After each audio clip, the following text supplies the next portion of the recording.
जहां बीजेपी ने आरएसएस ने साफ कह दिया है कि अगर वो चुनाव जीतेंगे तो हिंदुस्तान का संविधान जो है उसे बदल देंगे और उसे रद्द कर देंगे, खत्म कर देंगे। भाइयों और बहनों, ये हिंदुस्तान का संविधान कोई मामूली किताब नहीं है। ये हिंदुस्तान के गरीब लोगों की आवाज है, उनके दिल की धड़कन है, उनके अधिकार ये कॉन्स्टिट्यूशन उनको देता है। बीजेपी के नेता जब कॉन्स्टिट्यूशन को रद्द करने की बात करते हैं, कॉन्स्टिट्यूशन को बदलने की बात करते हैं, तो सिर्फ गरीब जनता पे नहीं, देश की आत्मा पर आक्रमण कर रहे हैं।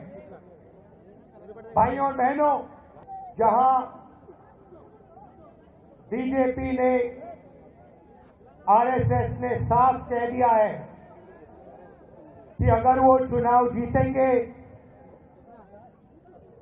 तो हिंदुस्तान का संविधान जो है उसे बदल देंगे और उसे रद्द कर देंगे, खत्म कर देंगे।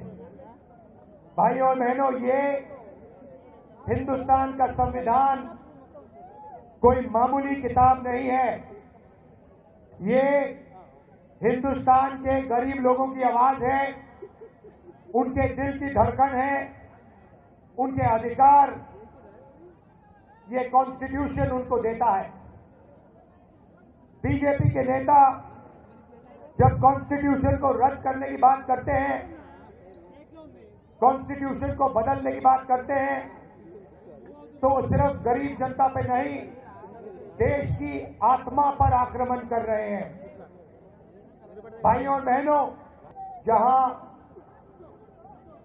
बीजेपी ने आरएसएस ने साफ कह दिया है कि अगर वो चुनाव जीतेंगे तो हिंदुस्तान का संविधान जो है उसे बदल देंगे और उसे रद्द कर देंगे, खत्म कर देंगे। भाइयों और बहनों, ये हिंदुस्तान का संविधान कोई मामूली किताब नहीं है। ये हिंदुस्तान के गरीब लोगों की आवाज है, उनके दिल की धड़कन है, उनके अधिकार ये कॉन्स्टिट्यूशन उनको देता है। बीजेपी के नेता जब कॉन्स्टिट्यूशन को रद्द करने की बात करते हैं, कॉन्स्टिट्यूशन को बदलने की बात करते हैं, तो सिर्फ गरीब जनता पे नहीं, देश की आत्मा पर आक्रमण कर रहे हैं। भाइयों और बहनों,